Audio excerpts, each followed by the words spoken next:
Hello, everybody. I hope you are fit for something new. Today we will talk about GraphQL, what GraphQL is, and how we can use it on the .NET platform. So when we go to conferences and talk about GraphQL, we most of the times are greeted like, "What the fuck is GraphQL?"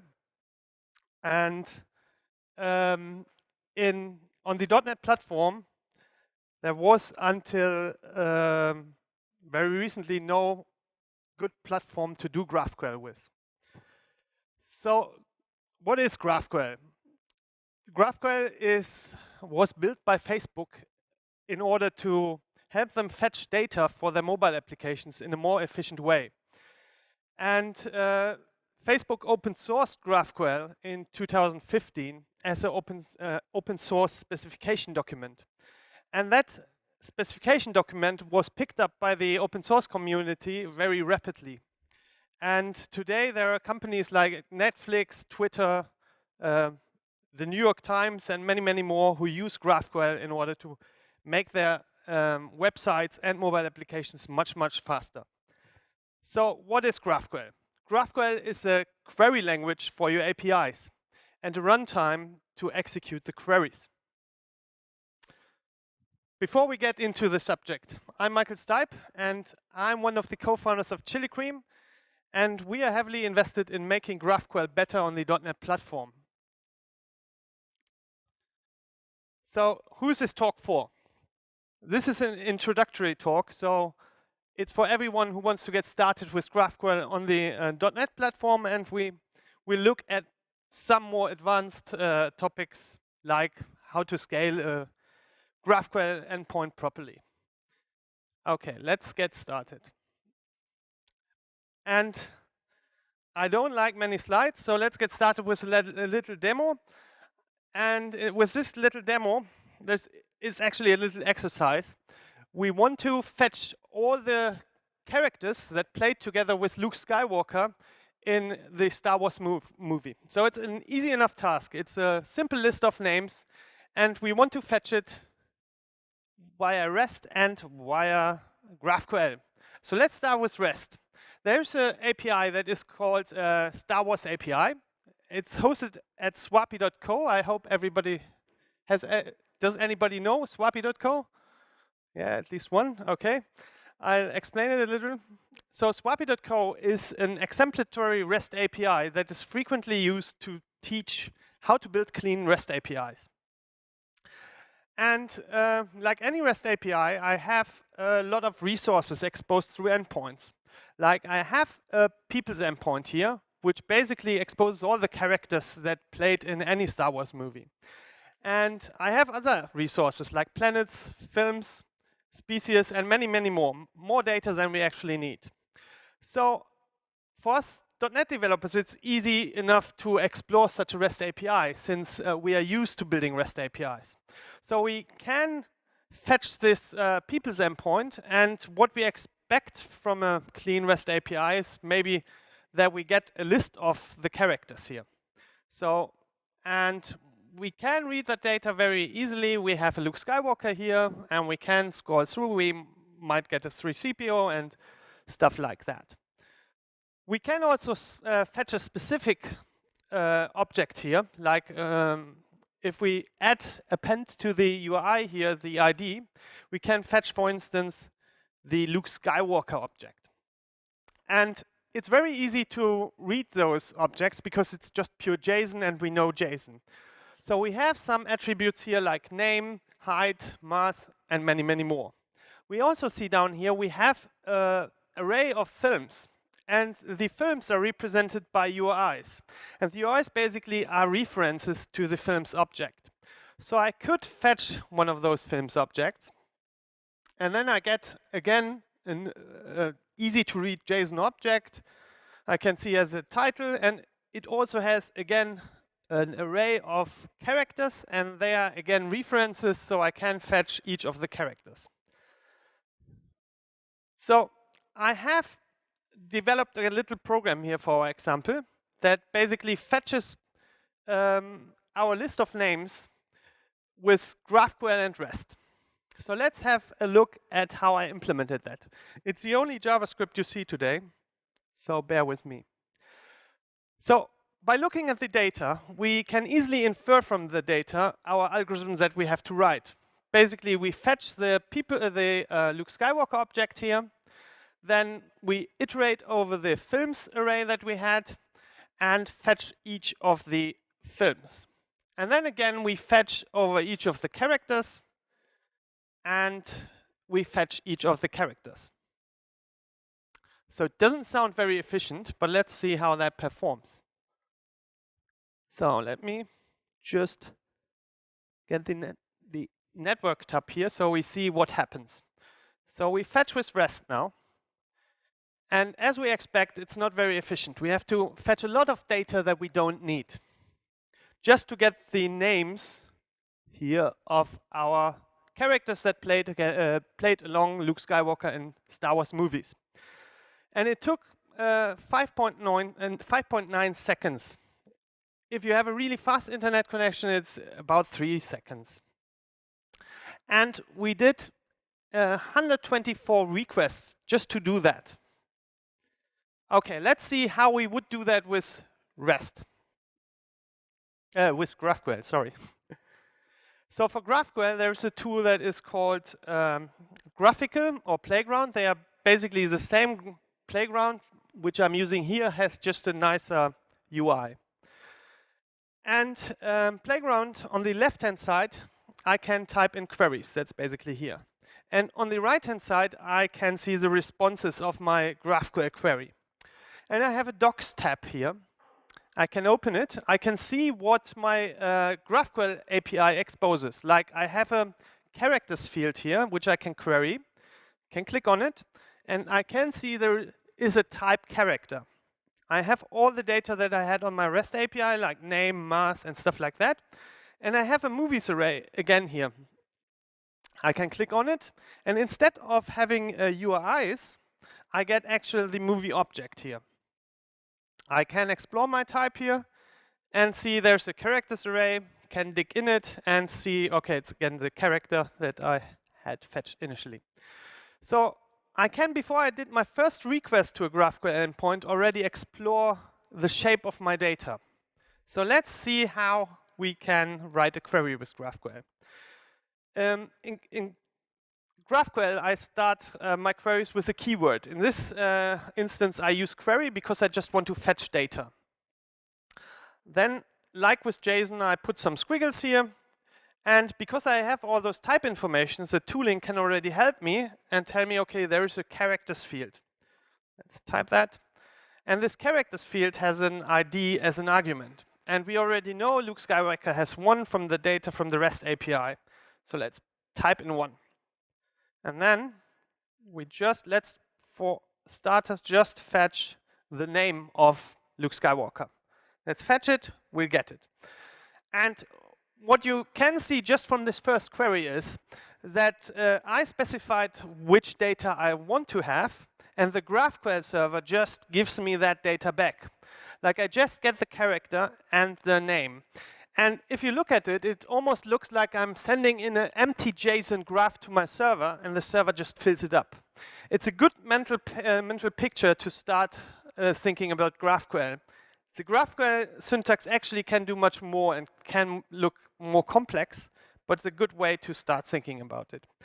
So let's go back to our task. We wanted to fetch all the characters that played alongside Luke Skywalker in movies together with him. So we'll say movies, we want all the movies that Luke Skywalker played in, and then we want the characters of this movie, and then we want the names of the characters. Let's fire that up, and we get the data. It's very fast and efficient to fetch data like that, because we ask the server what we want, and we get back what we want. Okay, let's see how that performs in our little unscientific benchmark. Let me just clear that. And then fetch with REST. Okay, it's 300 milliseconds. But if we actually look at the network tab, we can see that 266 milliseconds, I hope everybody can see, is actually used for the options request for our course middleware. So the actual data fetching only took 64 milliseconds, and I used just one network connection. And if we compare that to REST, I had to fetch all the data I didn't need. That's a lot of bytes I fetched, compared to GraphQL, where I just fetched 2.8 kilobytes in 64 milliseconds. Okay, let's get back to our slides. So let's reflect on what we just learned. So in GraphQL, query and response are closely aligned.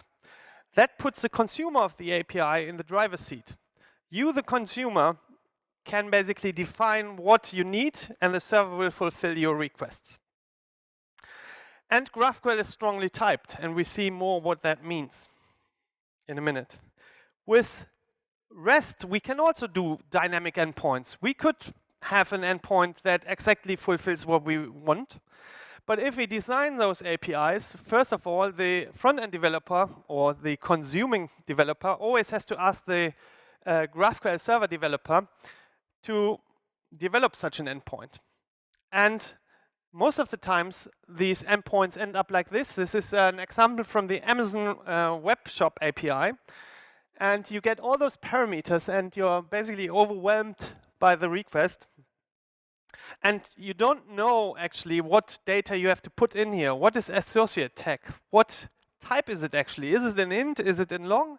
Or can I even put a string in there? I don't know. So GraphQL REST APIs are more like, we'll try something out. It's a trial and error approach between the front-end developer and the back-end developer. And sometimes it doesn't work out. So what is GraphQL? So with GraphQL, we just have one endpoint, and that's important. We don't have to know about all those REST endpoints that represent resources. We just have one. And we can fetch all our data for that we need at one specific moment in one request. There's no over and under fetching. And overfetching is, appears when you think about our REST algorithm. All the data that we had to fetch just to get the names, that is overfetching. So we had to fetch the Luke Skywalker object. We had to fetch all the full movie objects. And we also had to fetch all the full characters objects, although we just needed the name. So that's overfetching. And underfetching is all the times when we had in our REST API these references, so basically the URIs, we didn't get enough data, so we had to fetch another request to get the actual data that we needed. That's underfetching. So that does not exist with GraphQL. And GraphQL is built on a strong type system. I mean, you have type information with things like Swagger, but with GraphQL, we have a query engine that enforces a type system. So it's strongly typed. It's not just type metadata. And if you think about that, just by writing your GraphQL server, you generate a lot of documentation. I didn't put a lot of documentation in my Star Wars sample, but I also already had those type information, and I could explore how my API looked like. And with GraphQL, I don't have any versioning concepts like with REST. GraphQL is more like we do it in C#. We can mark a field as obsolete and deprecate APIs in a nice way. And GraphQL is real-time, and we will have a look at that. And all of this makes GraphQL more predictable and simple to use. Okay, let's have a look at how GraphQL actually works with ASP.NET. So I have prepared a little Hello World example here, just to get you started. So let's open up Visual Studio Code here. And this is a standard, oh, I hope it doesn't update now. This is a standard .NET API, the ASP.NET Core project, just an empty one. And the only thing I put in here is the Hot Chocolate ASP.NET Core package. And if we look at the startup, it's just a simple startup without any extra information. Let's see. Okay, it's updating, but let's start. Okay, And each GraphQL endpoint basically starts with its root types. We have explored already a query type. When we fetch those characters, we actually use the query type from the GraphQL schema. Let's start with writing up a query type.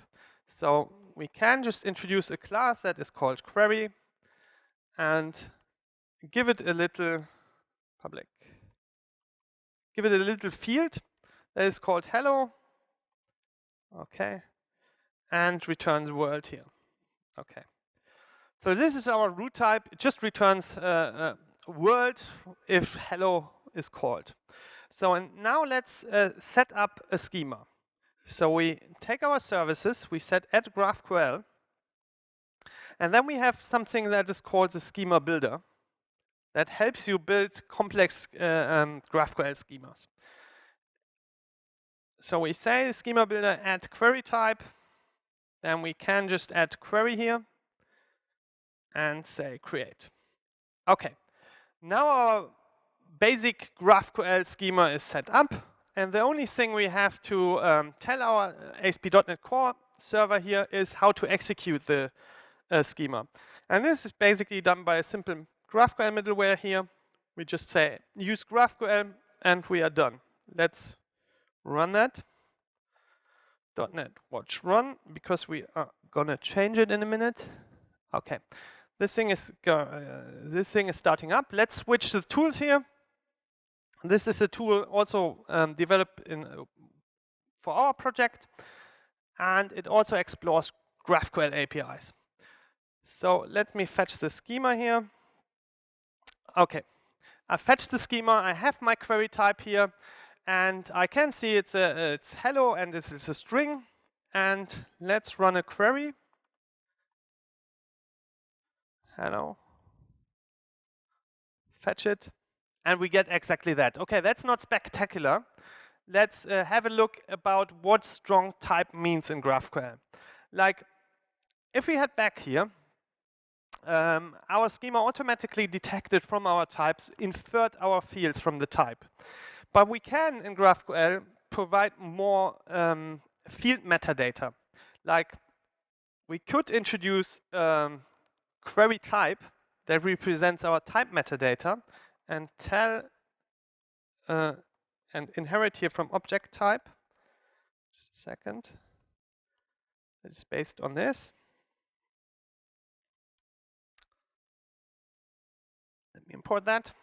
And now instead of inferring the actual schema type from a .NET type, we're telling our GraphQL schema to infer it from the query type that we provided here. And now actually the API didn't change so much. We have to give it more information. Like we can override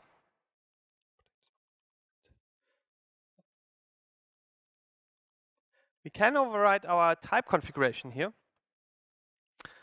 and then give more information to the fields that I have on my type. Like I could provide to my hello field here some more type information and tell it that it's actually a non-null type, for instance. Okay. Should already compile now. Yeah, it's already up again. Let's head back here. Just refetch that. And actually, from the runtime perspective, nothing has changed, but we get now then this exclamation mark here on our field. And that means this type is non-nullable. So we can execute, nothing changed. But if we now were to violate our type behavior here by putting null in here, get back to our tool, refetch, fire, the execution engine actually will return an error and tell us that there is a non-null violation and we will not get the data. And this is very important because if you think about consuming such data, you don't have to write all those null checks or type checks in your JavaScript API or .NET API, because you can be sure that the server exactly gives you the data in the shape that you expect the data to be. And that's also a major difference to type metadata with Swagger or some other tooling. Okay. Let's get back to our slides. So let's have a look at the operations that we can do with GraphQL. So there's this read operation, which is called query. And we explored that already sufficiently. And it basically compares to a get request with REST. And then we can change data on a GraphQL API. That means we basically can change the server state. And it compares to put, post, patch, and delete on REST. And the third thing in GraphQL is events, which are called subscriptions. And there is no pendant in REST. I mean, you can do things like signal R and stuff like that, but that's on top of REST. Okay, let's have a look at how we can build real-time APIs in GraphQL. Let's just kill that here. Go to our next demo. Operations, .NET, run, project. Okay, while this is coming up, let me get over here. Get Star Wars. Okay, so the first thing I want to show you is mutations. And the schema should already have been fetched. I have now a new Star Wars demo here that lets me write mutations and subscription. So instead of writing query here, I say I want to do a mutation. And in this instance, I'm doing a mutation to create a review. And I'm writing a review. Let me switch this. So I'm writing a review for a specific episode. Like, let's write an episode for Empire Strikes Back. And let me have a look. We have a review here. So let's provide that review data. It's a commentary. Good movie, for instance. And give it some stars. Like 5. Okay. And you can see that I all the time get squiggles because my queries are actually compiled before I send them to the server. Okay, let's reformat that. And if you look at the query structure now, we have up here the actual mutation. That's the part that actually does the change on my server. And then down here, we can already query on the changed state of the server. So if you have more complex mutations, you can already do a requery of the data that might have changed. And that is super awesome for tools like Relay.js or Apollo. Okay, let's just reselect the data that we changed here. Okay, I misspelled something here, but doesn't matter. And I mean this for this simple example here, it's not spectacular, but let's pick it up a notch. Sorry. Not safe. Let's do a mutation. Let's do a subscription. So subscription almost look like a query. So I just write here subscription, and then I can see what fields I have, but these are actually not fields, these are events. I can say on review, so when a review is written on my server, and it's written for New Hope here, then I want to fetch the stars, because maybe I have some aggregation, a little worker that aggregates the stars count. So let me just quickly type up the mutation here again. Create review, episode, New Hope. And then episode, no, review.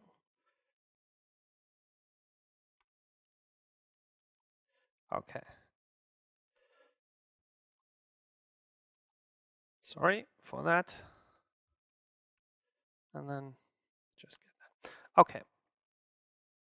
So first, let's write a review for Empire Strikes Back.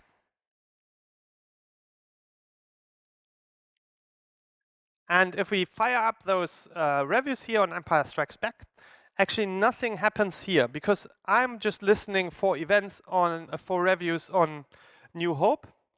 But the moment I change that here, and write reviews for New Hope, I'll get responses here and immediately. And that's done basically by WebSockets. So, and if you think about that, that's super awesome because I can define large queries here. And every time something changes this query, I'll get the response to that query back. And then with that, you can write awesome real-time applications. And you don't have to do something special for it. Like with SignalR or REST, you have REST and SignalR combined, or REST and WebSockets combined. You have to really write different code for that. But now you just write a different keyword here, and you can consume your data now in real time. Okay. So back to our slides. Okay. It's also important to look at what GraphQL is not, just to be sure when to use GraphQL and when to use not. So GraphQL is not a graph database query language. And if you look at the name GraphQL, some people think it has to do something with graph databases, but it has not. And it's not a good solution for binary streams. So if you are building Netflix and you want to stream your movies over GraphQL, that might not be a good idea. And it's not Facebook's version of OData. It doesn't have to do anything with OData. It doesn't replace OData. OData is a complete different thing.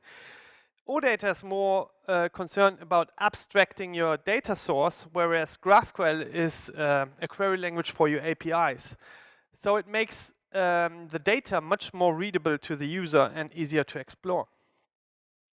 And GraphQL is not bound to a specific data source. When we looked at the two examples, like the first Star Wars example I showed you in REST, and the example that I built with GraphQL, the GraphQL example was actually fetching the data from the REST endpoint. And it still was like 10 times faster. It's not limited to HTTP, and GraphQL is transport agnostic. That means you can use it over WebSockets, you can use it over TCP and other transport channels. We are introducing GraphQL over gRPC with the next version. And it's not limited to the JavaScript world. It actually didn't even start for web pages. Facebook invented GraphQL for fetching efficient data for mobile applications. It just took the JavaScript world by storm because you could make your website so much faster with it. Okay, but before we go deeper into GraphQL, let's have a look at the challenges that you face with GraphQL, because it's not everything will be perfect there. You have also things that you have to think now differently about, like you have to fetch data in a consistent way when you fetch graphs. If you think about fetching deep data graphs, and you fetch, like for instance, a user object at different levels of that graph, you want the name of the user, for instance, to be the same throughout your graph. So consistency is one thing you have to think about. And scaling your graph is more challenging, because I said we have this one endpoint, we have this one data graph. Then scaling is not so easy like with REST anymore, where you could just scale up this resource or that resource. So you have to think about scaling a little bit more here. And estimating performance, like with REST, you can estimate the performance for one single request very easily. You can benchmark that, and then you know how fast that performs. And with GraphQL, that is more challenging because the user can basically define what requests he wants. And that makes also implementing rate limits and stuff like that much more challenging. So let's have a look at how we can tackle those challenges. Like first, let's have a look at how we fetch data efficiently with GraphQL. So if we were to build Twitter and we had a message stream from which we fetch data. And if you look at this query, it seems very simple, but we are fetching here the message first, and then we are fetching here the user, and the user might be actually fetched from a different microservice in the backend. And then we are fetching down here the user again. Maybe it's the same user, maybe it's a different user, but we are fetching it nevertheless 2 times, because GraphQL basically works its way through its tree and fetches the data with the depth first algorithm. And because that was a problem for Facebook, they introduced a solution for it that is called data loader. It originally was called preparables, but the data loader is like a layer between your repository and your resolver. The resolver is actually the piece of code that fetches the data for a specific field. And with GraphQL, if you introduce a data loader, that basically now is between your repository that fetches the data from the data source and your resolver. And each time a resolver enqueues the need for some specific data, the data loader actually gives back to the resolver a task that is awaitable, and then only dispatches those tasks in a batched request to the database once the query engine says, okay, all the resolvers that use this specific data loaders are enqueued. And there's one more thing to it. Like, if the data loader already has the data in a cache, it will not even ask the data loader, the database, it will just return the entity. So let's have a look at how we can implement that. Okay, let's kill that here while that dies.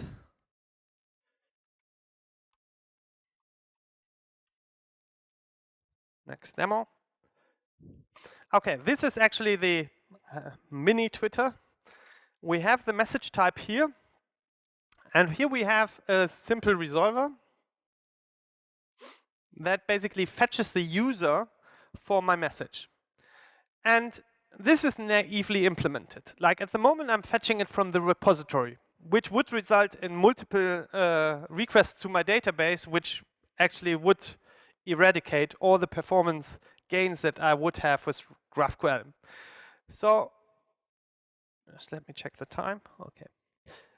So let's copy in a more optimized resolver, and I will tell you about it. Message type. Go away. So let's just swap that out. And we are still using our user repository now. Like here, I fetch my user repository, and then instead of fetching my data from the user repository, I'm registering here a data loader.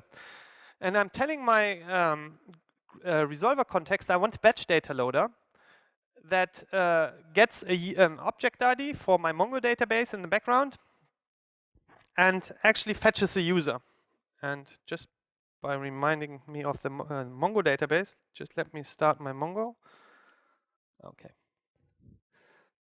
And then we tell our data loader to fetch data from our repository through that specific function here. And that function is a simple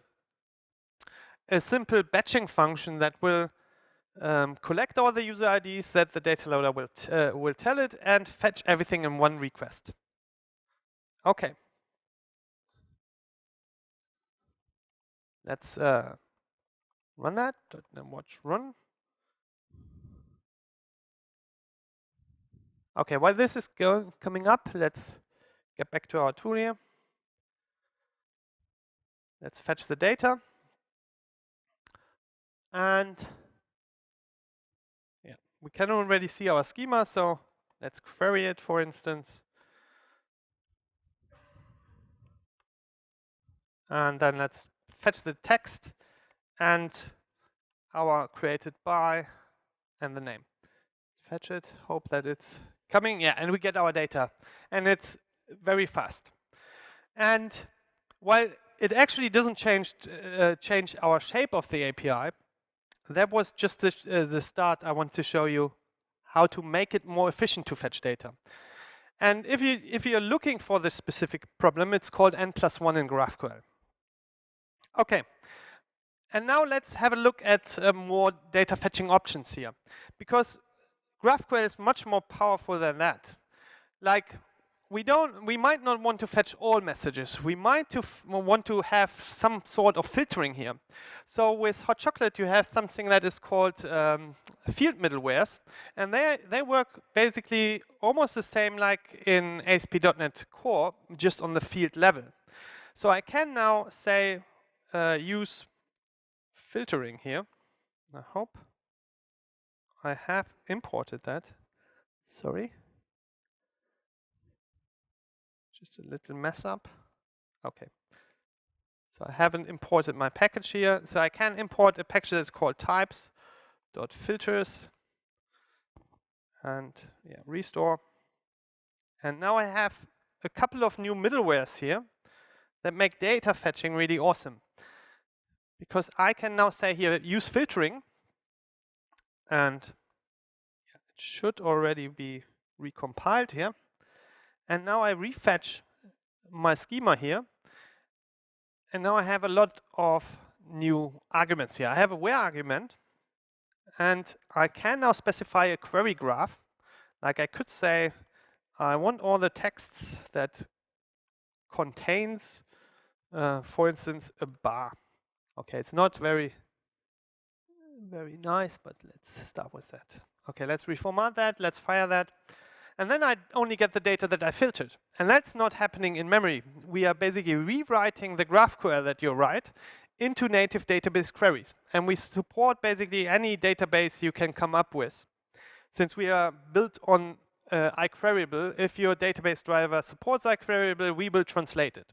And you can add other stuff like that very easily to fetch data in a more efficient way.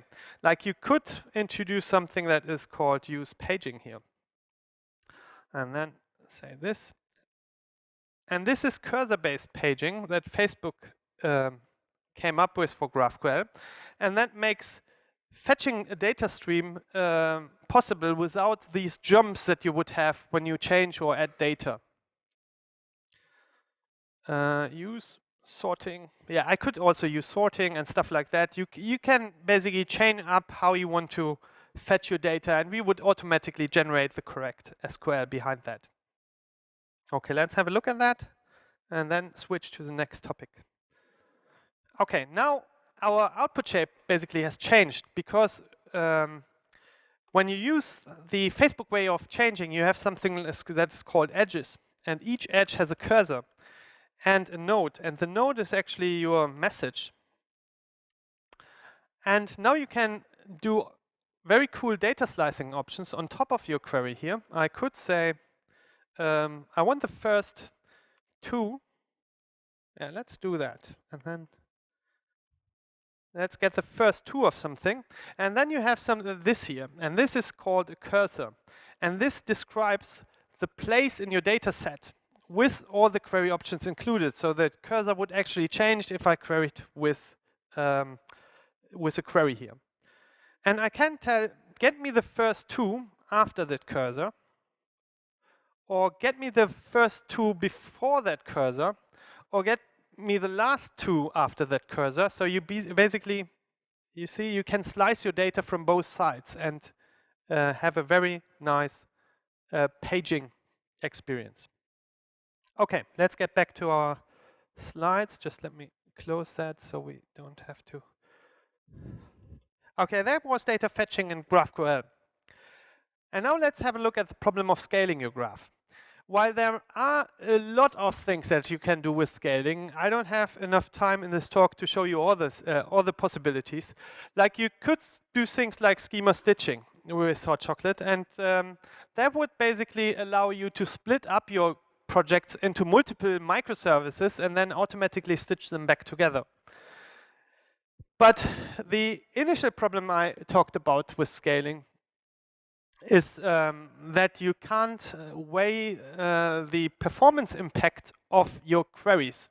So basically, the user can write any query to query data from a backend system. So how can we make sure that we know the performance impact of our front end to our backend? And there is a concept that is called persisted queries.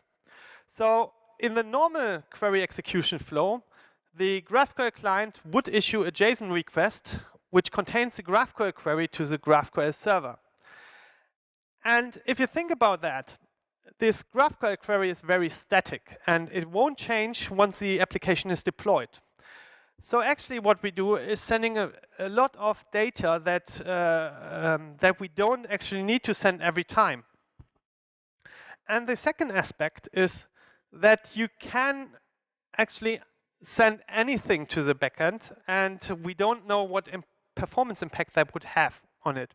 Or you could even send in malicious queries where you dig very deep into the graph just in order to bring the server down. So with persisted queries, we can actually just hash the queries or give the queries a name, and then we don't send in the query, but just a reference to that query. And the server actually has a pre-compiled version of that query that is very optimized and just executes on that query. So instead of sending the whole query, we are just sending a reference and we get much faster results. And also now that we have all those queries stored in the server, we know what the performance impact of each query is. And that makes the GraphQL server much more predictable to our application. And there are a lot of tools, like if you use Apollo or if you use Relay.js, there is a way to export all the queries from your front-end application and then store them during build time in the GraphQL server. So let me show you how you can do that in .NET. So let's head to our next demo. It's 5 persistent query. Okay. So there are multiple ways to store queries with GraphQL server. Like we support out of the box using Redis, file system, and many more storage things like Azure Blob Storage and stuff like that. But for this demo, we are just going to use persistent query on the file system. Just let me store my query here. And I will store the query in this queries folder here. And I stored already a query that is called foo. You can use anything as an ID to your query. You could use a hash, or you can use this just a random name like I did here. And I put in a simple query here. Basically, I'm querying for a hero here from the episode New Hope, and I just want the name. Okay, so how to set that up? We go in our startup, and we'll add another service. And this service is read-only file system query storage. And read-only means here that the users that use your API can store queries dynamically to your server. There are different flows that you can activate. Like there is the active query persistent storage where you can dynamically store queries in your backend. But we are going for the simpler one. So we just say we want to store queries here. Queries, okay, should work. Okay. And in order to teach our GraphQL server about queries, we can change the execution pipeline. And you could put in customizations by yourself, but this one is built in. So we tell our execution builder here that we want to use the persisted query pipeline. And this persistent query pipeline can now look up queries from our read-only file system query storage here. So let's fire that up. Run. Sorry. Okay, it's starting. And now we are not using one of our fancy GraphQL UIs because we want to explore the request. So we are opening up Postman. Oh, that's not. And we will issue a post request. And let me see the body. And we send in a simple, let's start with a simple query, like we are doing a simple query on our backend, let's say hero episode. Our episode is Empire, for instance. I hope I'm writing everything correct here. And we'll just fetch a simple standard query here. So we're sending that in. I can see that the server already did something and we get Luke Skywalker back. Okay, that's simple enough. So with persistent queries, actually, we don't need to send in all those query details. We just have to add ID, and then we tell it what our query is. So our query is named foo. Let's send that in, and we get R2D2. And this is very powerful if you use GraphQL variables, where you basically put in variables in your query. Like I could put in here a variable that is called episode. And now you have the static part stored in your server and the dynamic part you send over. Okay. And there's another aspect about this, this approach here. Sorry. You can also send this over a GET request. And that's very cool for output caching. Like you could, instead of writing this query this way, you could say, okay, I want the query with the ID, and the ID is foo, send that in, and you should get the same result. Okay, that's not good. Let me have a look. Pun. It should actually work. Parameter. I don't see it. Wait, just wait. Damn it. Get over here. ID equals foo. Now let's see it's sent. It doesn't matter. I don't find it. It's sometimes when you're up here and writing the demos, you don't see the obvious. But it works like that over GET. You can basically just tell the GET request which query you want to fetch, and then you can enable easy caching, where you basically do a simple output cache and put it and use it with any cache system there is. Okay. Let's head back to our slides. Okay, let's do a conclusion about what we have learned. So GraphQL is a great way to expose your APIs. And if you look at how you can explore those APIs, it's in a more human readable way. The data is exposed in a ubiquitous way almost. So it's much easier for people to use that data. Data fetching and aggregation is done in the backend. There in the backend we have almost unlimited bandwidth, so it's much more efficient to aggregate your data there instead of on your mobile device or in your website. And the type system protects you from malformed data, so you can really trust the data that you get from a GraphQL server. But GraphQL also introduced new challenges, like you have to think differently about scaling. And it might not be the best solution for everything. Like I said in the beginning, it's not a good solution for binary streams. And it might not be a good solution if you have micro APIs, like just a health check endpoint and things like that. So we are, Hot Chocolate is an open source project. And let me give you some insights in how we started that project and why we did it.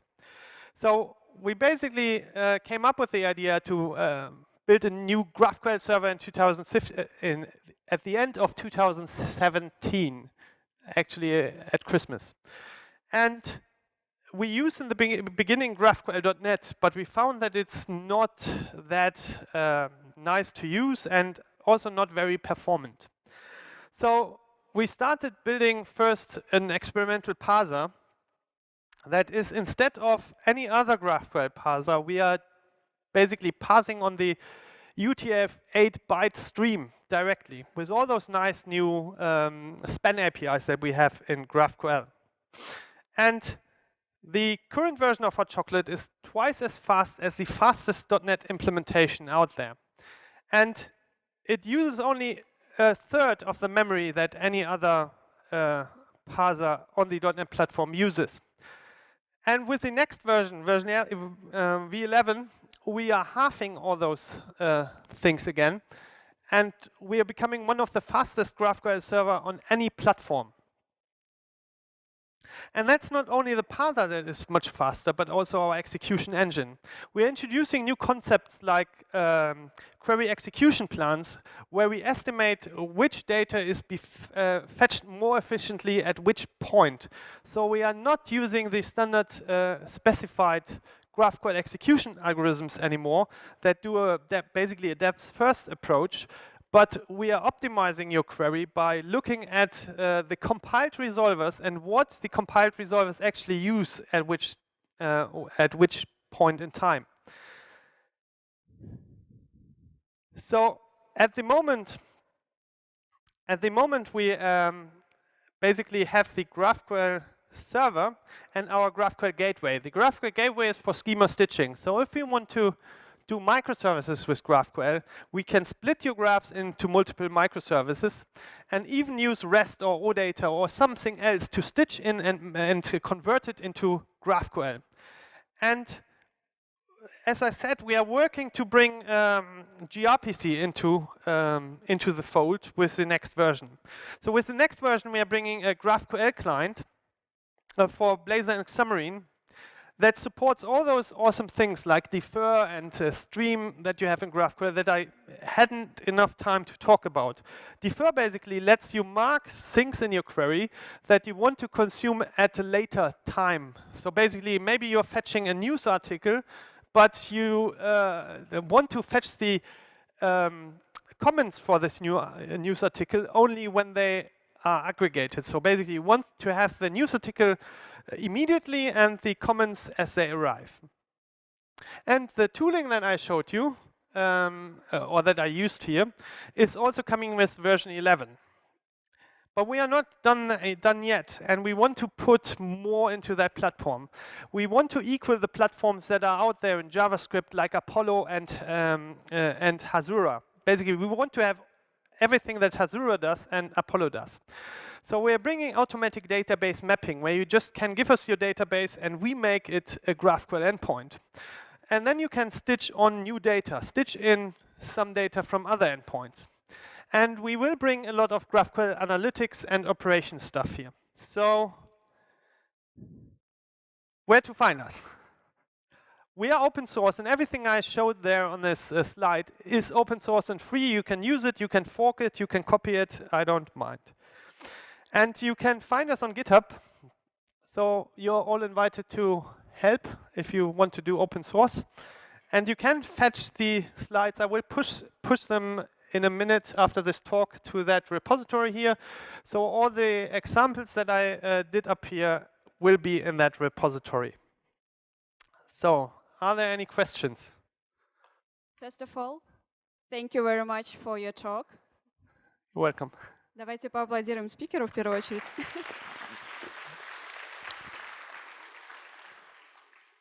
Do you have any questions? Cool.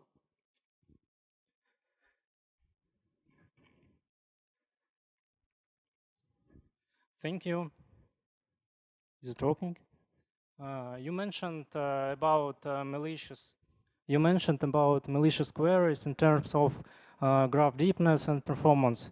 Yeah. And what about not allowed variables in GraphQL for certain users for your API? Ah, you mean in the sense of if pre-compiled queries with certain IDs is the only way to deal with this issue. Thank you. So you basically want to know how to do authorization, like, yeah. We have a very good documentation here. I couldn't put all the aspects of GraphQL in there. There are many more things about GraphQL and security, and So we have this documentation page here, and there is authorization, and we do authorization on a field level. So you basically can put authorization on a type, or you can put authorization on your whole schema or on just a field. And basically you can use roles, or you can use the ASP.NET Core policies. You can say, okay, this field is authorized with this policy, and then we use the Microsoft ASP.NET Core Policy API to validate if a user is allowed to fetch the data from that field. So that is implemented. And there's a lot more about security, like those rate limits and stuff I talked about, or depth limitation and stuff like that. You can do a lot more. So head to our documentation. We are investing a lot in that. Any more questions?